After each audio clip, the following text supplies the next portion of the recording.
beautiful people, we're back. We back. It's 2 girls, 1 doc. One doc.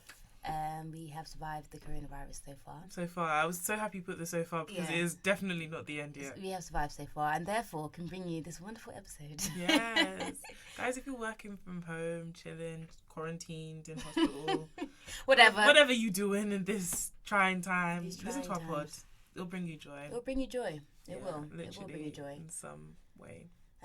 We are doing escorts today. Escorts. So this will just take everyone's mind off of the turmoil that exists outside. I do think we should do a quick warning though. I don't know what our age range of listeners are, but don't listen to this if you're under 13. Is that fair enough? Oh yeah, I do. I mean, you don't think talk so? to your parents, innit? Yeah, there's a lot of It's sexy times, yeah. Yeah, it's steaming hot. It's steaming hot, yeah. So if you're under the age of, what are you saying, 13? What, so 14-year-olds can listen? Technically, I would say no. I wouldn't let my 14-year-old. I don't have one. Should we say under 18? Yeah. No, 16, that's fine. 16? Yeah, I mean, you can get married. You can have sex at 16 and get married at 16. If you're under 16, don't, listen with your parents. Don't listen with your parents. Actually, don't. Ask your parents if you can listen. Or just don't. Okay, let's start the episode.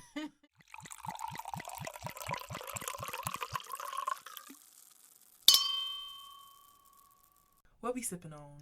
So, Forenz has kindly put a bit more effort into today's drink selection. There is a selection. Exactly. So, there is Do you want to start with this? I want to start with the rubes, trust me. There's a rhubarb and ginger gin. It's a cocktail. Oh, it's funny you should say cocktail.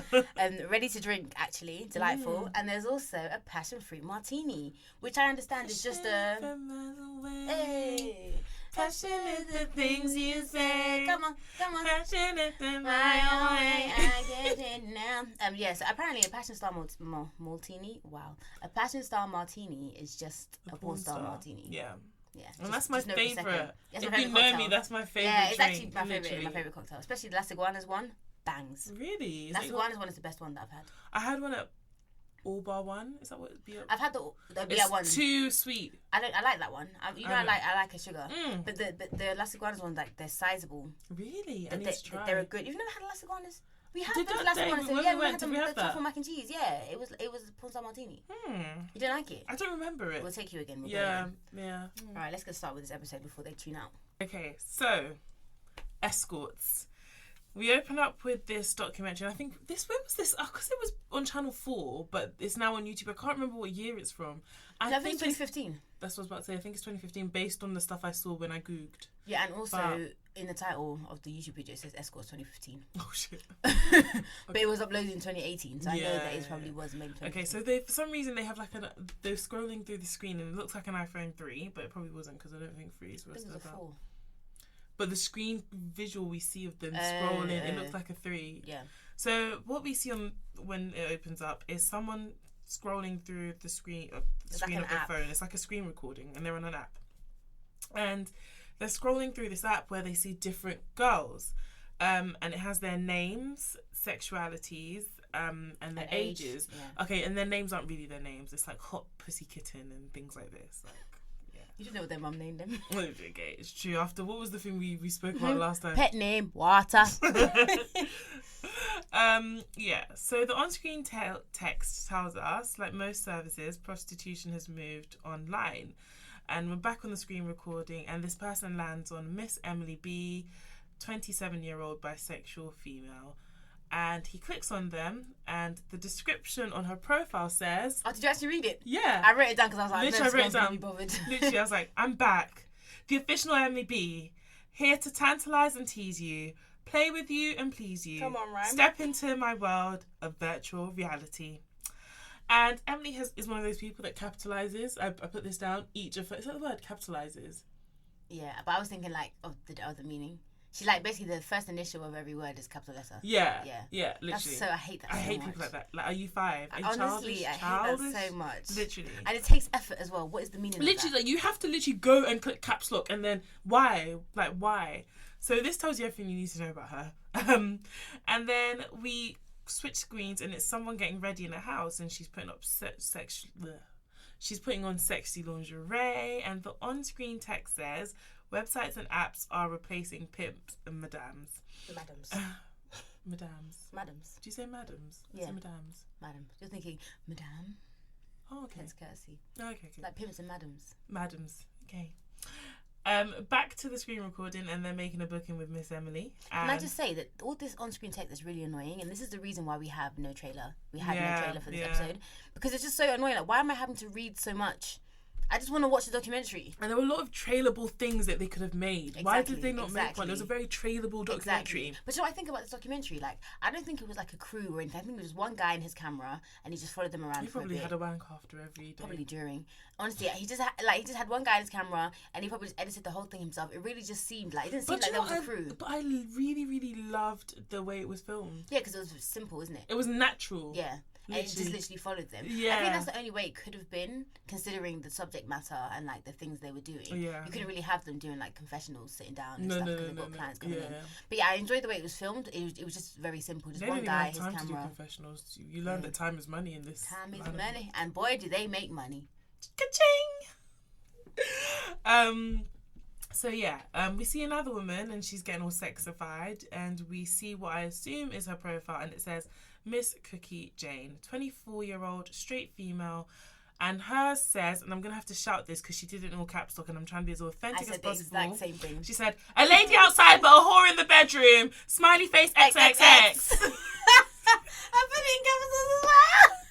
I'm dead. Literally, like, Jane, keep it in your pants. Why are you shouting, sis? We chill out, Cookie. Like, fuck it out.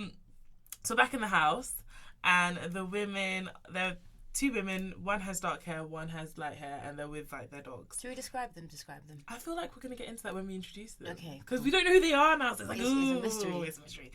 And the door phone rings, so I don't know if that's the accurate word for it, but you know when you live in a flat, you have the bell ring, and yeah, it shows you on literally, the phone. So it's like one of those things. So she buzzes the person in, and whoever it is enters with someone else, and they're in the doorway and having a conversation, and then we hear this guy in a really distorted voice. This one had enough shame that they distorted his voice. Yeah, but we don't see. Anyways, we'll get to that.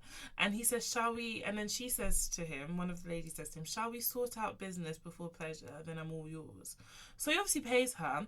But she says it like, "She sort out business before pleasure, and I'm all yours." We're gonna get into it. We're gonna get into it because he needs to put the accent. So yeah, he obviously pays her because they go and they start having sex, and we hear like all the sex. Yeah, you hear bare sex noises. Yeah, and that's what I'm saying. Like, you don't see any sex in this thing. But you see the beginning. You see nakedness. You see the beginning. There's one where they're like about to do it, but we don't see. Yeah, but I mean, not really. Yeah. You've probably seen worse on TV with your parents. Yeah, it's true. But yeah, we hear a lot of like, and listen, this one, the one with the dark hair, Emily B. She's loud, man. She performs like literally like a porn star. No, but she's a porn star, isn't she? Yeah. Yeah, it's just literally, a lot. It's a lot. Like, I can tell you for facts, not every guy's that great in bed. Like, but every guy she had, she was like moaning. It's part of the. I'm sure it's part of the job. Like, yeah. Basically, this job is like stroking egos, isn't it? So it's just making men feel like, wow, yeah, look like how great you are. Yeah. So I guess she's just like playing up to it. And they say women can't act. Well, Emily B sure can. So anyways, we hear her telling him that he has too many clothes on, and then she performs fellatio on him. She uses other words, but you get the gist. Because she literally was like, "Oh yeah, I'm going to suck your cock," or something like that. Is that? I didn't hear that bit. Yeah, she did. So then the crew are just giving us a view of the flat. Like, there's different it's like, images. what else is there to do while they just have sex? Because we can hear them having sex in the background. And then, like, literally, like, there's a massive, like, dildo by the Christmas tree. Is it the pink one? Yeah, the pink dildo. We'll come back to remember that pink dildo. Remember that pink dildo. Remember it. And it's just like, okay, well, to be honest, it makes sense. Because some people get this shit as gifts. So it's a Christmas happy time gift. Yeah, we're just out in the open like that. Yeah, I mean, remember the pink dildo. So, without warning, nobody tells us anything's happening, but suddenly... What happens? We just see massive tits. They're very standing up. Yeah. Fake. They're how expect, fake ones look. And she's wiping off semen from them. And then it changes to them counting money. Bare £50 notes. £50 notes. There were at least 10 £50 notes. Literally, I love a pink note. At least 10. There's at least 10 £50 notes. And yeah, one of them says to the camera, 15 minutes, nice work. Nice it is. Bitch, I bet it is. Mad thing. Literally, like, my whole vibe for this whole documentary is like, I can't believe I do this shit for free. I'm like, all these things these women get paid for, I've been doing for free. I was thinking, I was like, I can't believe that like I am doing any other job. Listen, that was my thing was literally. like, I can't believe I'm waking up, I'm going to work and I'm breaking my back and I'm sweating. When you can do it takes this. me 15 minutes to walk from my house to the station, yeah? In that same 15 minutes, I can This woman has made how much? 10, £50 notes. And this shit's so good. I shouldn't have to fuck for free. Like Drake said, okay? He told us. He told y'all He's been niggas. telling us. He's been telling us. So the two women are together in the living room and the filmmaker asked them, what is escorting? And I thought of you, Beauty, because I know that you love this. I love it. Like, behind the screen. Inject it. Yeah. I love it. So the darker haired one says, when you sell your pussy for money. when you sell your pussy for money. Exactly. Exactly like that. I don't know if she's drunk or if she's high, but like no normal person speaks like this. Knowing what I now know of the whole documentary, that's just her. Yeah, it's true. It's just her. At this point, I was a bit like, she's intoxicated. Literally. And then the blonde one who seems to have just a bit more sense. She seems more mature. Yeah. She's like she's with it a bit more. Yeah, and she has a very like, I don't like saying this, but she has a very posh accent. Like she sounds like she's not from the streets. Yeah, she sounds like she like could be a cast member of like what's that show called? I don't know, love. The one with Spencer. Oh, when Chelsea. he says I disrespect. Yeah. I've never even watched that. And show. that made me actually go and look up the cast. And congrats to Millie and Hugo who are expecting their first child together. I don't know who those people are. Okay. So anyways, she says escorting is anything that when someone gives you money for keeping them company, going out for drinks, sexual favours, that's an escort. When you escort someone. So the other one adds, You escort their cock into your mouth. Escort. and it's like she started off with her nonsense, yeah, and then the other one came with like some semblance of like sense, and then she came to me, no, I said what I said. She comes so with I such said nonsense. what I said. She comes with such nonsense. Literally. So I don't know why I did this, but in my notes I start calling her Connie Jane throughout. Like I literally call her Connie. I don't know why. Cookie. I know. But anyway, so we meet Cookie Jane. She's 24. And Cookie is the one with the blonde hair who speaks like she's from Made in Chelsea. Yeah. And then the other one, Emily B, not to be confused with Fab's baby mama. Yep, I thought the same thing. She is 28. 27. 27 at this time, sorry. Yeah, she's 27. And try to describe them. Cookie looks very Eastern European. Yeah, it's just like that is somewhere in her bloodline. She has like a rounder face. Very She round. looks like she's pretty because she's young. She doesn't look young though. I put it down. I could not believe she was 24. She looks 35. I don't think she looked that old, you know. She looks 30. I don't Like think she looked that old. looking old is not She wrinkles and seems clothes. She youthful. looks. Her vibe is youthful. I don't think so. I think she is. But she just looks, she's blonde at this point. She's got like the whole lips thing, like, you know, her lips done. Like, she just looks like like a girl. Emily B looks like a blow up doll. I can't. Yeah, she does. I think that's the look she was going for. Yeah, she says it later on that she loves that look. She literally looks like the blow up doll that Michael brought to the office that day. Yeah, she has long dark hair. Long dark hair. Those lips that are like parted. It's literally. Like, you know what we're talking about. Those Like, kind of lips. Kylie's lips on crack. She just, it's just a overdone lot. makeup. And then the boobs are like massive. They are literally balloons on her chest. Yeah. It's like someone taped balloons to her chest. Yeah, they're a lot. But that's her look and that's her vibe. She basically, we should have just said that she's from Essex and they would have got it. Yeah. She's a porn star from Essex. Yeah. I think that's so there you go. That's all you need. That is all you need. So Emily B is on a couch and she's wearing a leather corset and paint. And she says... Prostitute stands on a street corner and gets shit money and they do it because of the drug habit. Then Cookie says... We're an escort, a cool girl, you know, doing it when you want to do it, enjoying it. So I think this is really interesting, especially considering we did like a very British brothel. Yeah.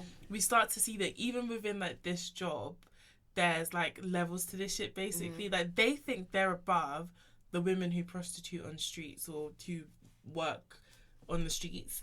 And they think there's a difference to like the work they do. Yeah. I personally don't know that there's difference. Regardless of like, it's just like me saying, okay, well, this person does the same job I do, but they use their money for a drug habit, whereas I save for a mortgage or whatever. Yeah, but I think the difference is like, okay, so it's like saying, okay, we both are in retail, but I work on the shop floor and you work in the head office, because I'm making like, they're making like CEO money. They're probably making more money than some CEOs. Yeah. And for example, prostitutes in the street, like they have the risk. Obviously, everyone has the risk, sort of the safety aspect to consider. But I think there's a difference. I mean, in terms of what you're doing, you're selling pussy. That's what I was about to say. Like, the crux of their job is exactly the same. The only difference but then the perks are different.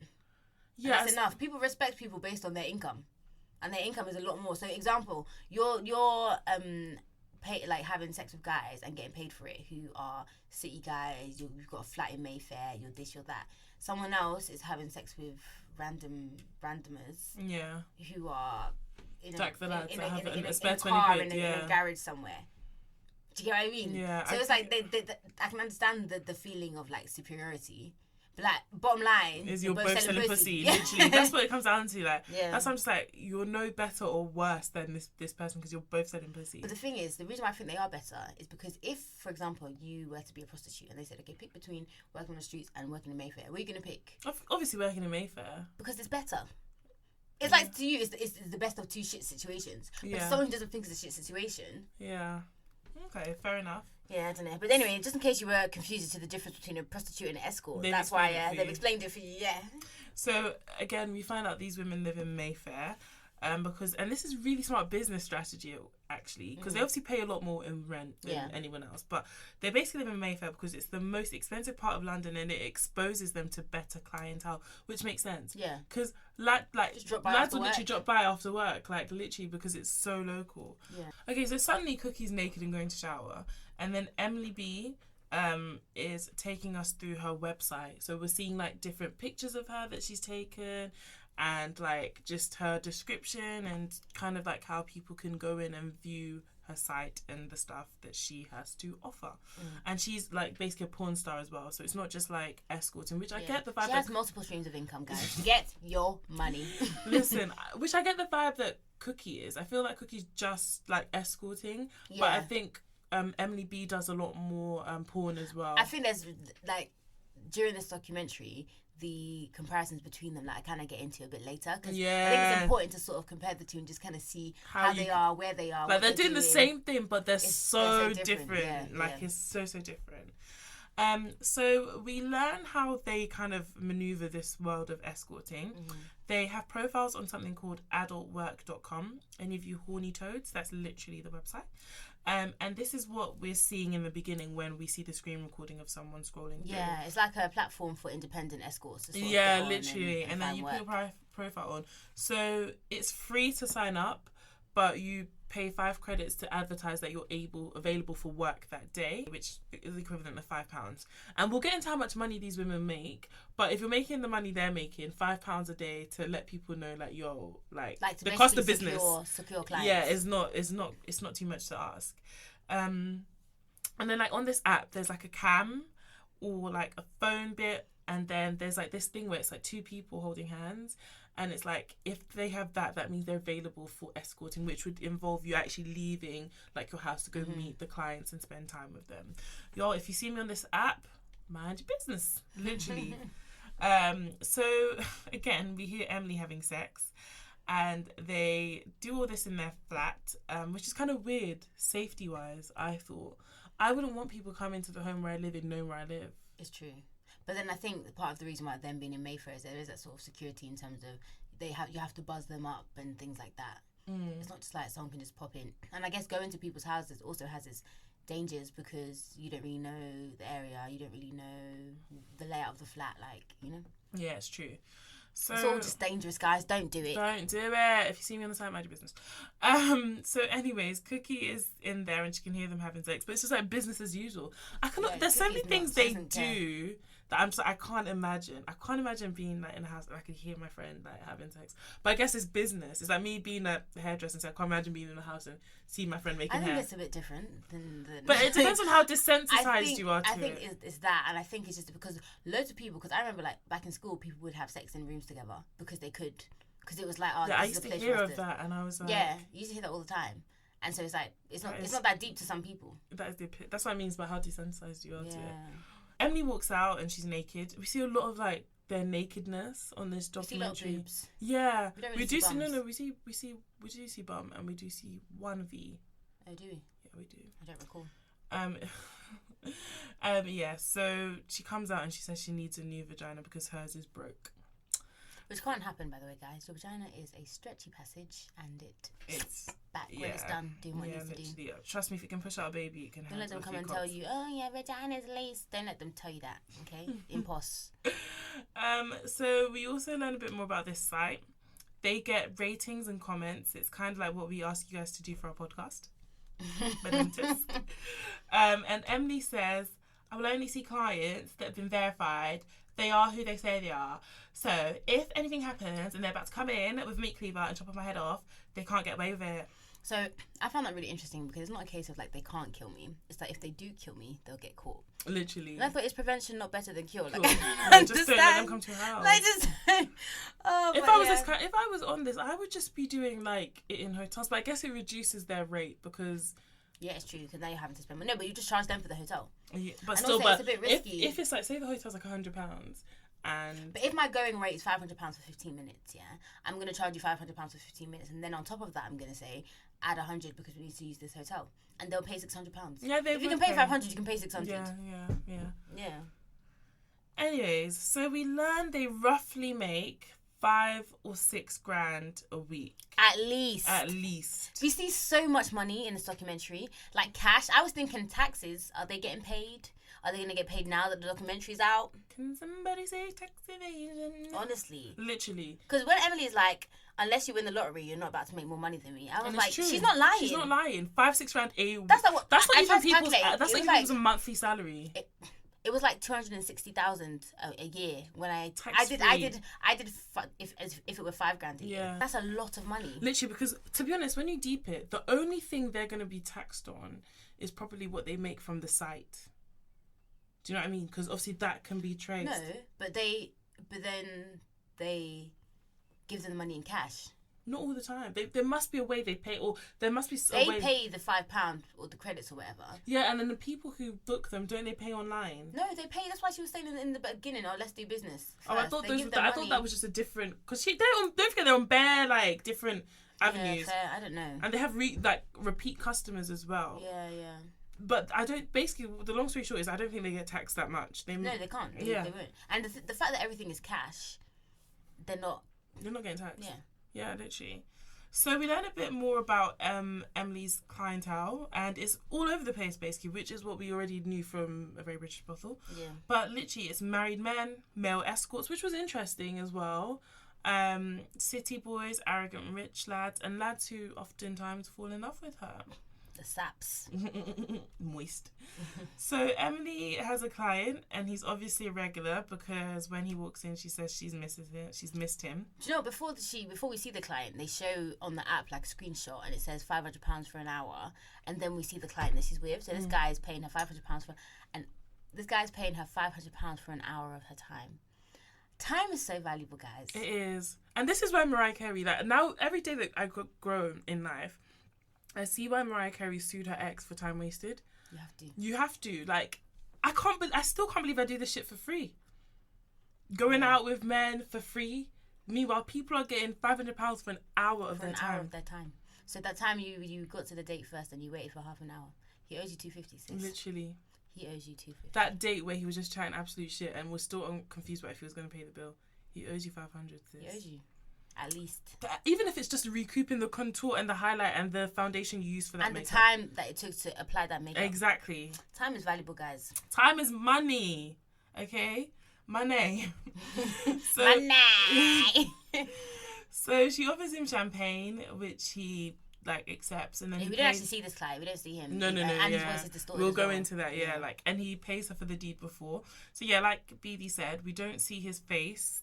They do really good. I think they did this really well because it wasn't blurred out. It wasn't in that stupid dark room. But the thing is, if you know him, you know him. Nah, I wouldn't know from the back. I've been places and seen the back of someone's head and be like, oh, that's blah blah blah. But that's because don't forget you can see that whole build.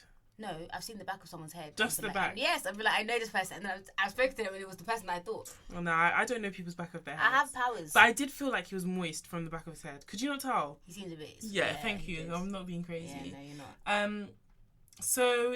Yeah, he speaks to the camera. And like I was saying, I really like the way they did this because usually, when they're trying to hide people's identity, they do that shit black room, and then you only see the chair in the middle. Oh, shut the. That's very BBC, news panorama. thing. Yeah.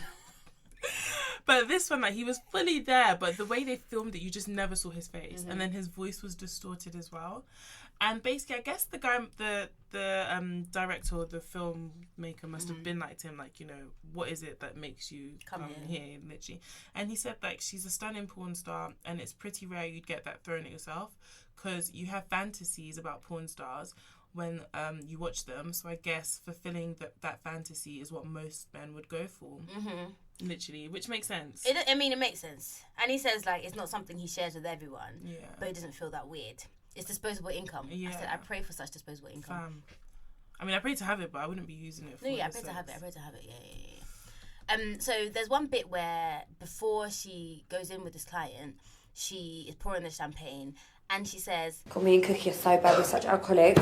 It looks like we're drinking because we've got a problem, like, and this job upsets us, we can't do this job without drinking, but we actually just love getting pissed. And that part kind of made me, like, this is where my mind started going in terms of, like, I don't think that Emily B, as much as she tries to front about being empowered and but you see this later on in the whole doc. Exactly. But this is the first point where I'm like, oh, I don't think she's actually happy, proper happy doing what she's doing. It's all sort of like a facade. You can see that there's, like, insecurities and, like, she's unsure and, like, at different points throughout the documentary. And this is something that I think is a difference between her and Cookie.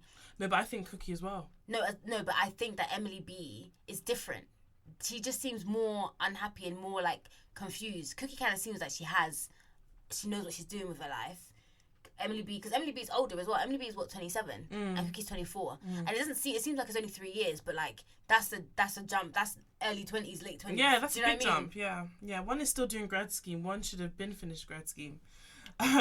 So Cookie then narrates a bad experience she had early on in her career. And it was, like, with a man that wouldn't leave her hotel room. So her and her friend, she was doing cam girling back in the day, and her and her cam girlfriend were in this hotel down at the bar, and she goes up to the room, and then this girl meets this guy and invites him back to the bedroom. And then next thing, like, it's just getting a bit uncomfortable. She's telling him to leave. He wouldn't leave. And I said, you've got to leave. He wouldn't leave. Gave him 10 seconds. He wouldn't leave. So I broke his fucking nose and chucked him outside the hotel myself. Blood was everywhere. Police everywhere. And it just shows you, like, again, like, we had this conversation earlier on, like, about, like, the difference between a quote-unquote prostitute and escort. And by the way, we only use these words because this is what they say. So we know the appropriate terminology. But, yeah, it just shows you, like, both are high risk. Like, it's... The nature of the job is what puts you at risk. Exactly. Not, like, where you're doing it. Literally. Because them city guys can be douchebags as well.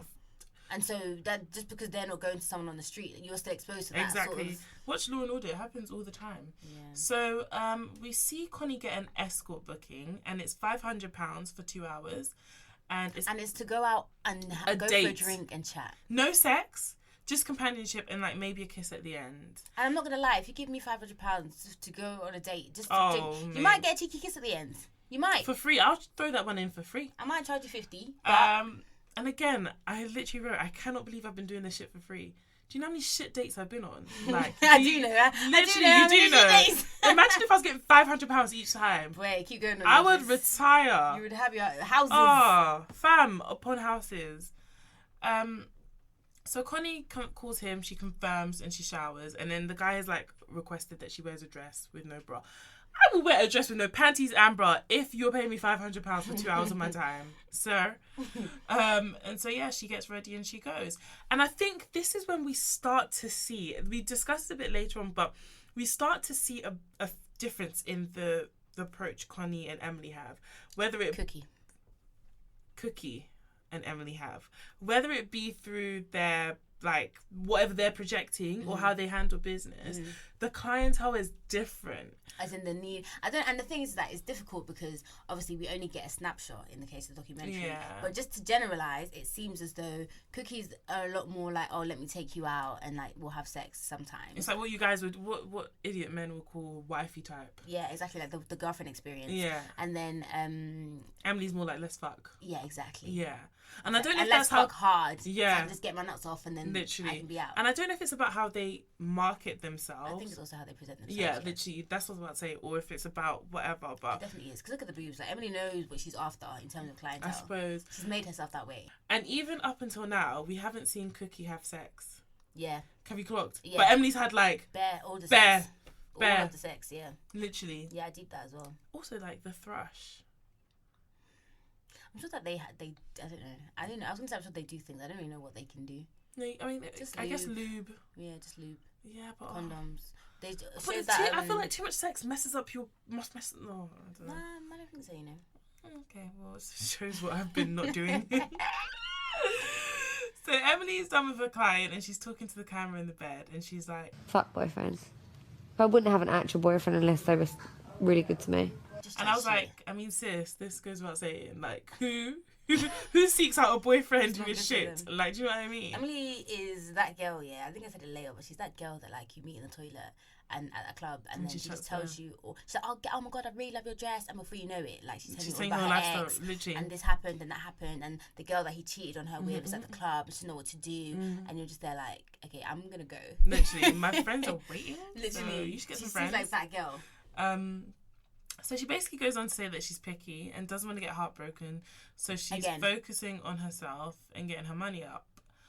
And it's like, again, it's kind of like we're hearing this whole thing of like, okay, first of all, it's fuck boyfriends. And then we've now kind of gone into the whole thing of, okay, you don't want to get heartbroken. So it's not really fuck boyfriends. It's just, I'm trying to, you literally fuck heartbreak. And the thing is that it's one thing to say I'm trying to focus on myself and get money, but what she's trying to do is get money. She's not focusing on herself at all. At all. Well, from what we see in this documentary. Yeah. And you can do both. Like, two things can be true. Like, you can do both, but she just doesn't seem to be doing that.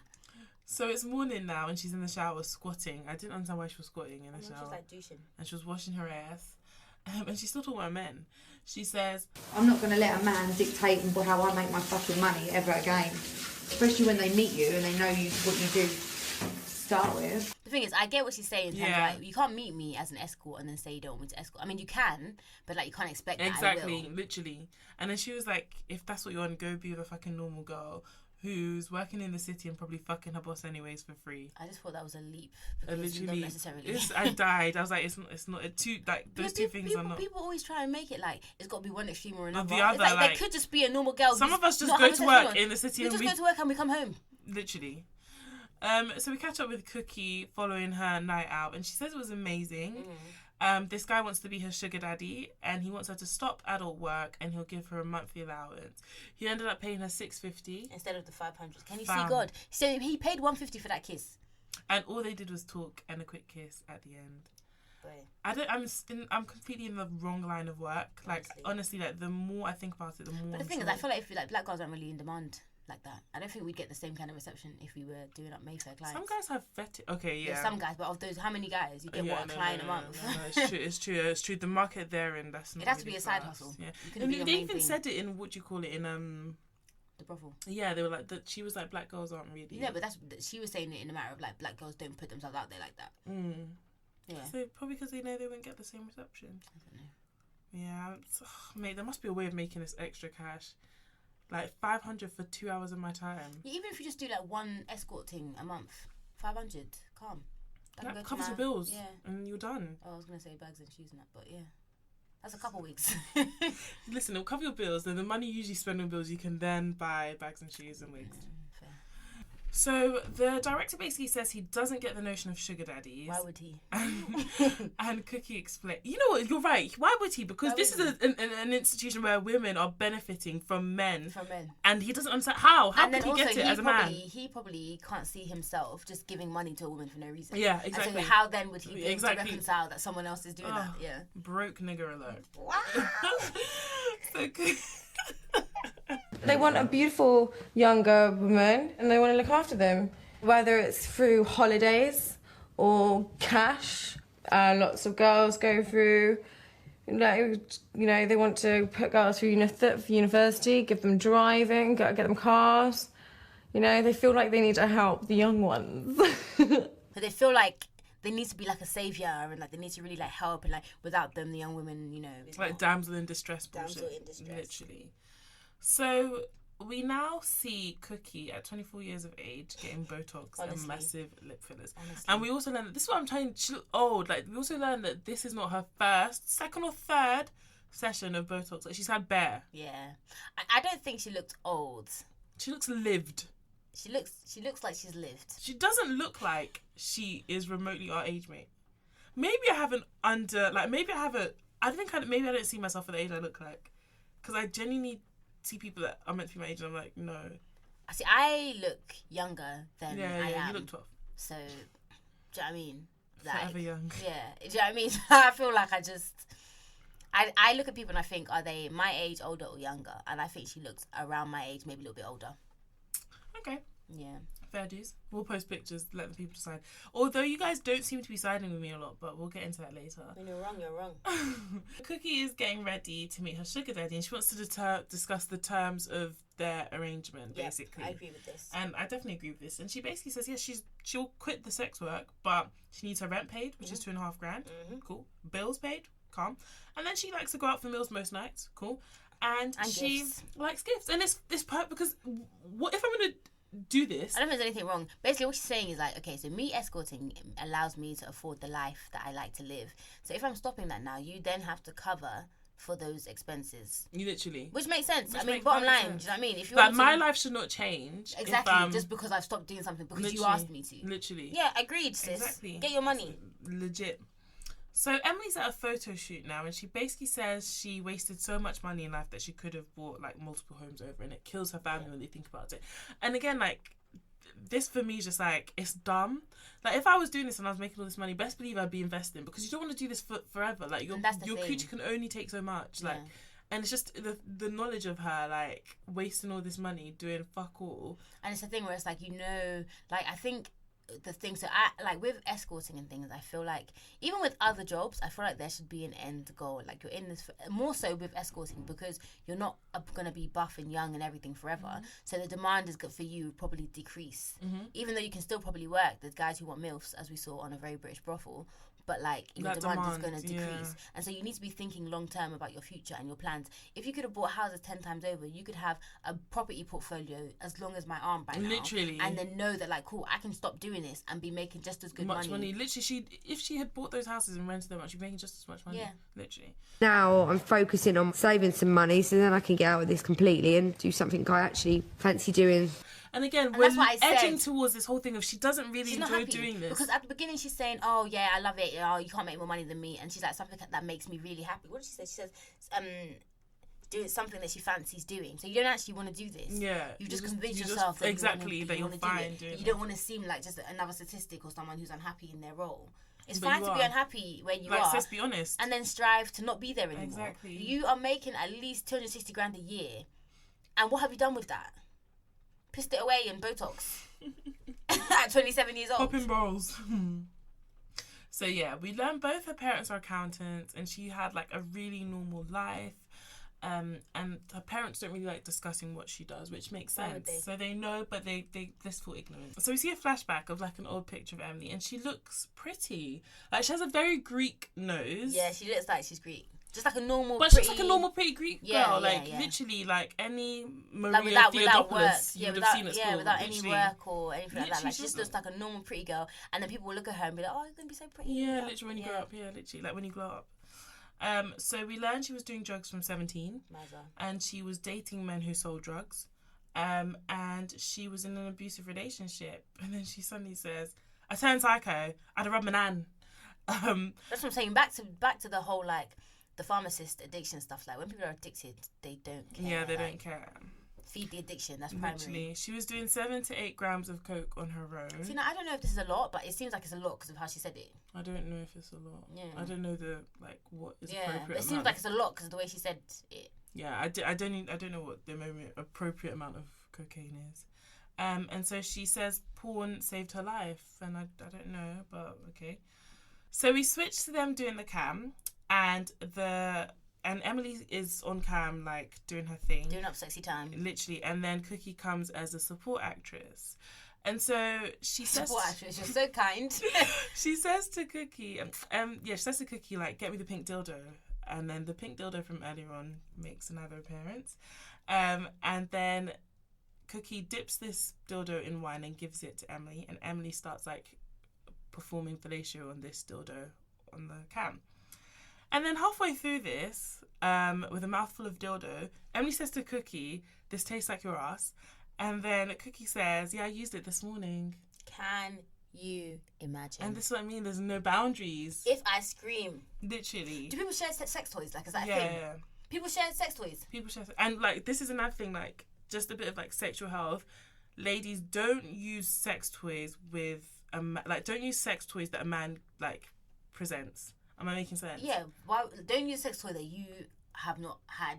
Like that is not that you didn't bring to the party. Yeah. That's what I'm saying. No, but you're saying that, but you might get in a relationship with a guy and he's like, oh, I have all these toys, and then you guys start using them. You say that, but crazier shit happens in the bedroom. That's crazy. Like literally, don't use it because they could have used it on other girls and not cleaned it. Why do they have? Why do they have it? Yeah, literally. So like, people. But I mean, share. also in this situation, like, there's two of us in this house. Do you know what I mean? Mm-hmm. Like, what? Like, I just don't get it. Literally, yeah. People do share. Like, that's disgusting. It's really gross. But it's the same as like sharing penis that hasn't been washed. But do people do that as well? How do you know what your man has done? Not you specifically. I know. But no, I know what he's done. No, not you specifically. But how does anyone know what their man has done when they're coming home to them, you know? I mean, are we going to start doing baby boy, let me smell your dick? Like, let me smell your dick. So, yeah, it's crazy in these streets. So Emily's having sex and Cookie's getting ready, and Cookie basically says that her and Emily's clients are really different. Yeah, we established this. Yeah, literally. Because Emily's just want to fuck her brains out, whilst hers want more of the girlfriend experience. And we see the booking that she gets. It's romantic. Like, £2,000. Sam. For 10 hours. Literally. Most of which we probably be spent sleeping. Exactly. So... £2,000 for Netflix and chill. I keep telling you, I cannot believe I keep doing this shit for free. It's going to be very difficult for me to move forward and navigate the world of love and relationships. Know what I know now. I need to charge dudes for every second. You have to. Literally. It's valuable. Fam. So, we meet her client and they're watching a movie, drinking wine, spooning. They like mess about a bit with Emily, but it's not sexual. It's just like banter. It's like basically you live with your friend, best friend, and then your boyfriend comes over, and you're just like, oh, hi, hi. And your friend is friends with your man. Yeah, exactly. Already, literally, I'm just thinking about us.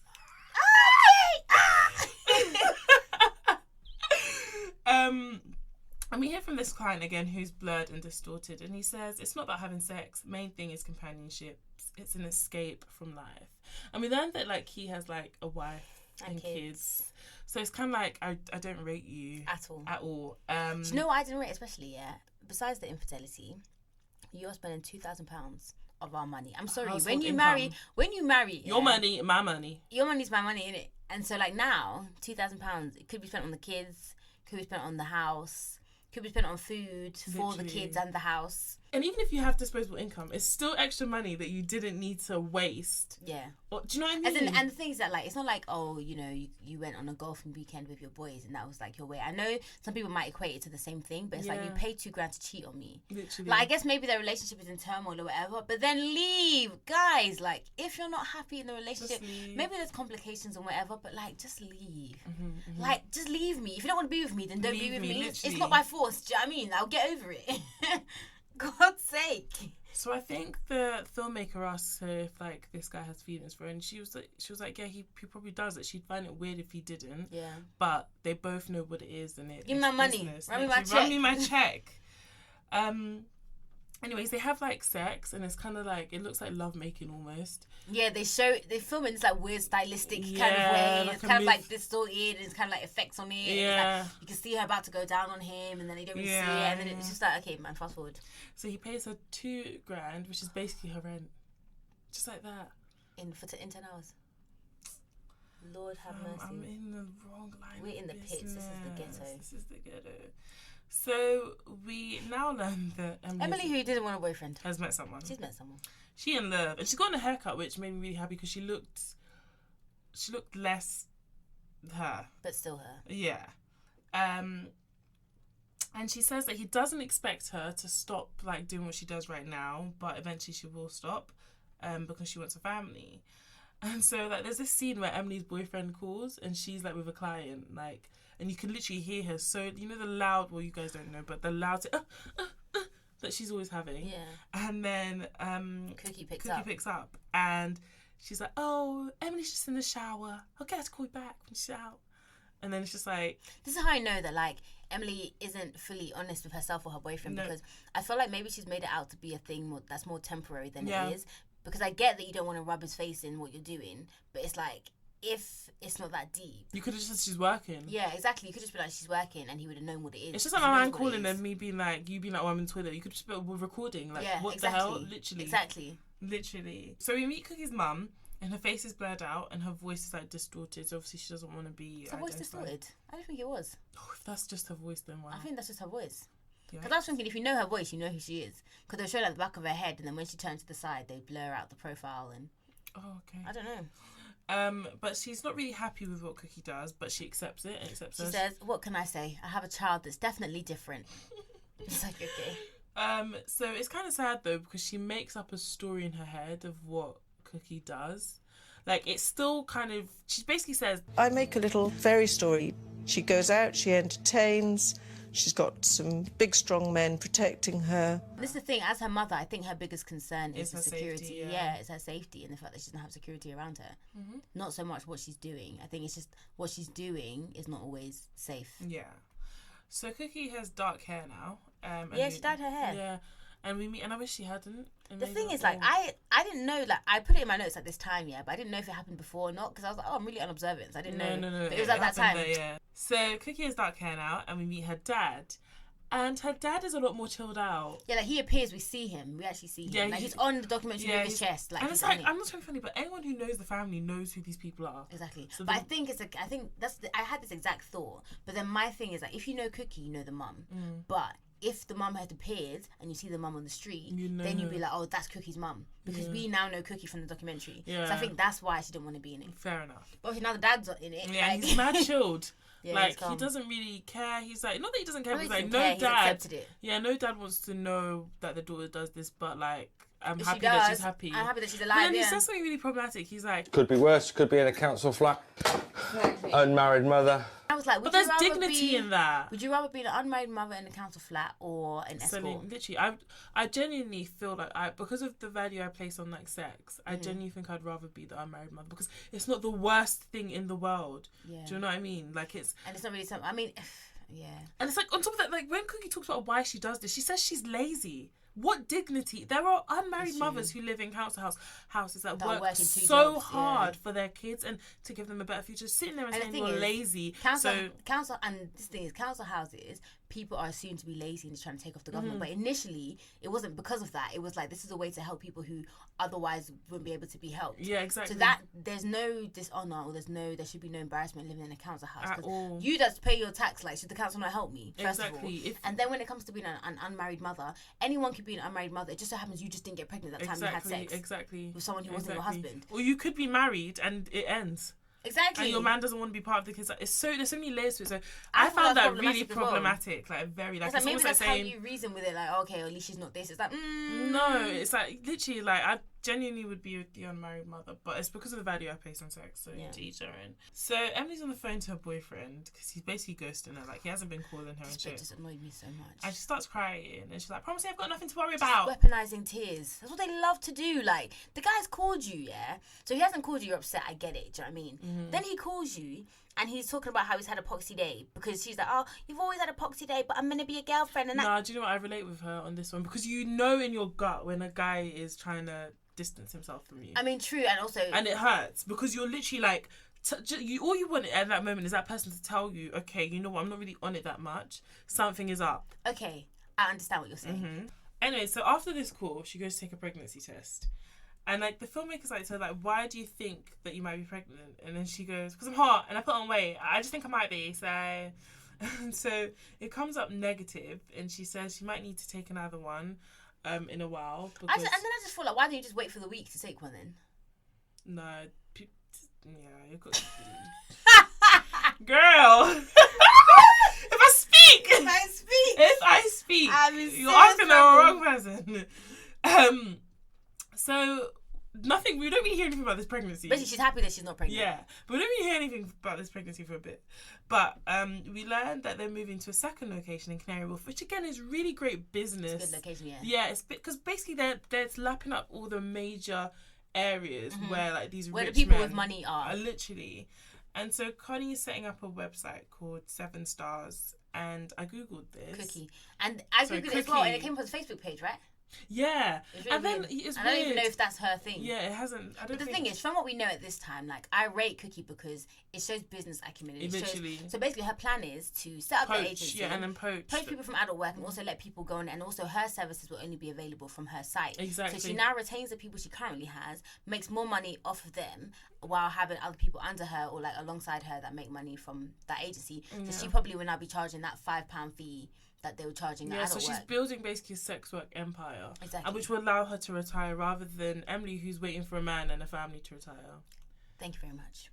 So Emily's on the phone to her sugar daddy, and long story short, like, he sounds American to me. Emily Yeah, has a sugar daddy. yeah. Oh yeah, I remember that. Exactly, and he basically says, like, he's asking, like, basically what's up, and she's basically like, oh, like, she's a bit stressed because of the Canary Wharf location and having to put down $6,000, and he's basically like, yeah, like, I'll just pay it.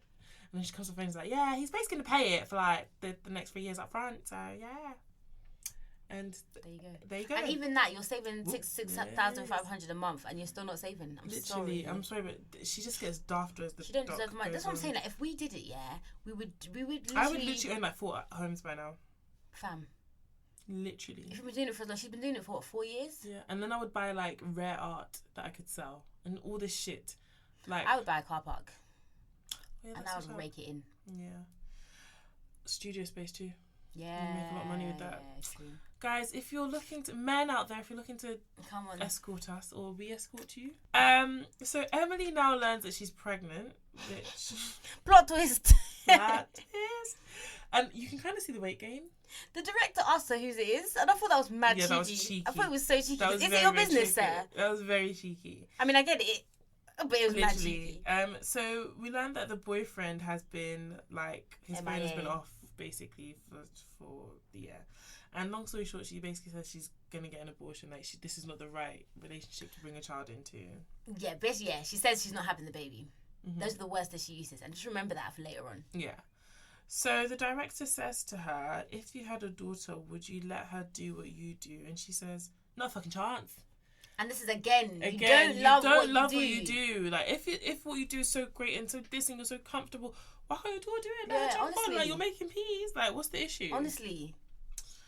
So Cookie, we're back to Cookie now, and it's seeming like they've kind of separated in terms of living. The 2 different flats. Yeah, because they've got to have the 2 different flats. So Cookie says she wants to retire by 30.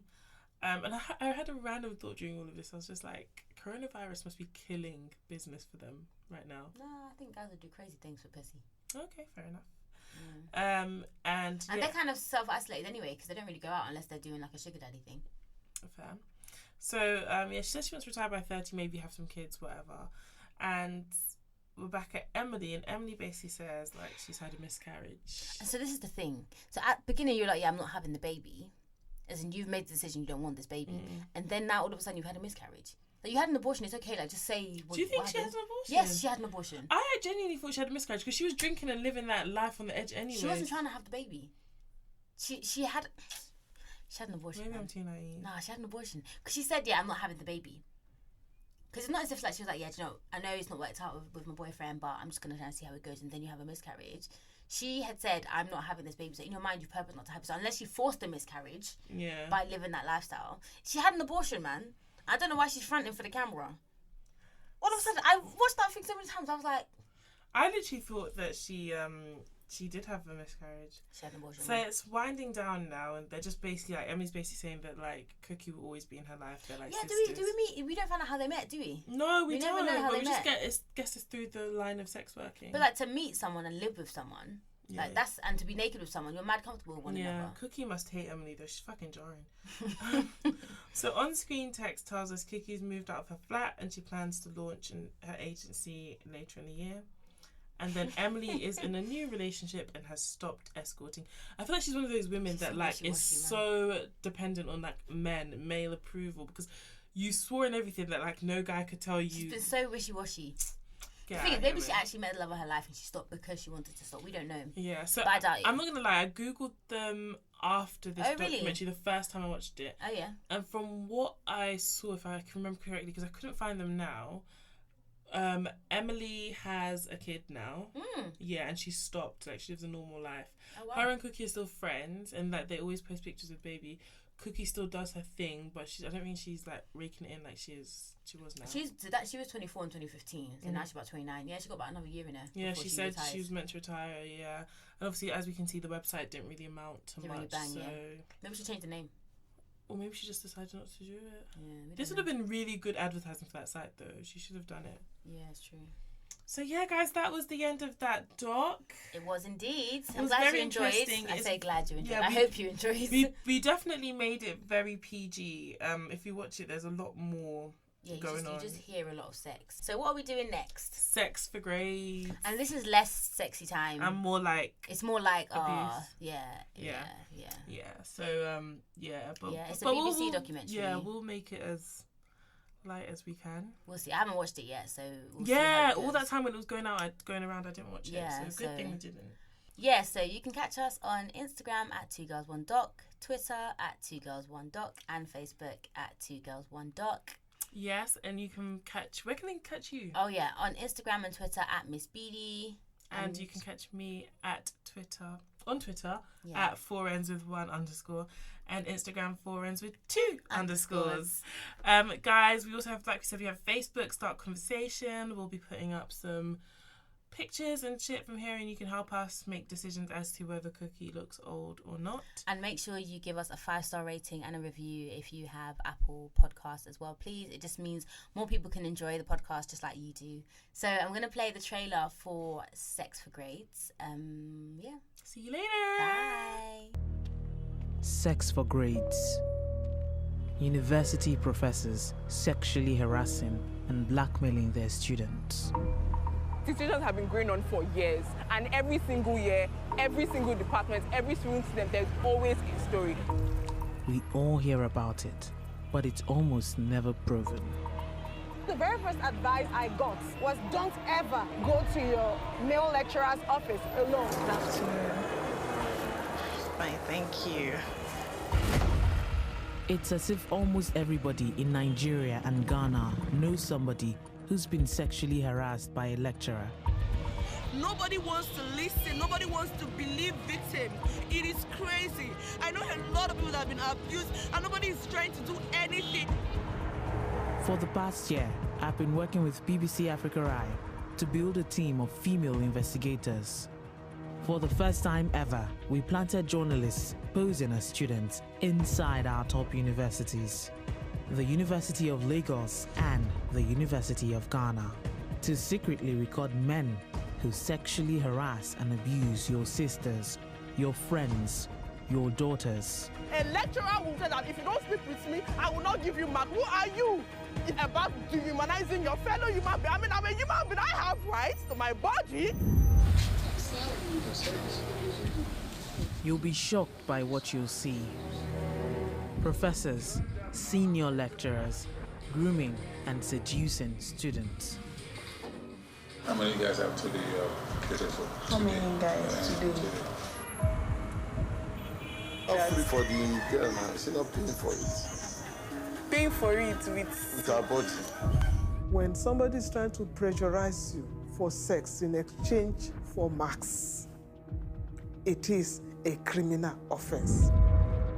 My name is Kiki Mordi.